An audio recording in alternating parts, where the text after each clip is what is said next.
హిమాలయాల అద్భుతమైన పర్వతాల మధ్యలో ఉత్తరాఖండ్ రాష్ట్రంలో ఉన్నది.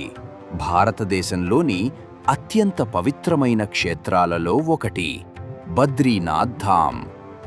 ఈ ఆలయం చార్ధామ్ యాత్రలో ముఖ్యమైన దేవాలయంగా భావించబడుతుంది. బద్రీనాథ్ ఆలయం అలకనందా నది తీరంలో నిర్మించబడింది.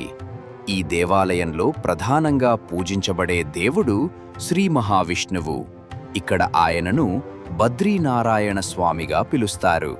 పురాణాల ప్రకారం ఈ ప్రాంతంలో శ్రీ మహావిష్ణువు తపస్సు చేసినట్టు చెబుతారు.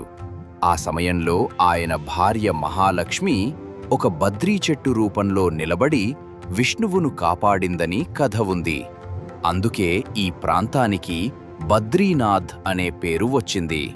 ప్రస్తుతం కనిపించే ఆలయాన్ని ఆదిశంకరాచార్యులు 8వ శతాబ్దంలో పునర్నిర్మించినట్టు చెబుతారు. ప్రతి సంవత్సరం లక్షలాది మంది భక్తులు ఈ పవిత్ర క్షేత్రాన్ని సందర్శిస్తారు. హిమాలయాల మధ్యలో ఉన్న ఈ ఆలయం భక్తులకు ఒక అద్భుతమైన ఆధ్యాత్మిక అనుభూతిని ఇస్తుంది. ఇదే బద్రీనాథ్ ధామ్ యొక్క మహిమ. ఇంతటితో ఈరోజు వీడియో ముగుస్తుంది. ఇప్పటికి వీడ్కోలు. మళ్ళీ వచ్చే వీడియోలో మరో పుణ్యక్షేత్రం గురించి తెలుసుకుందాం.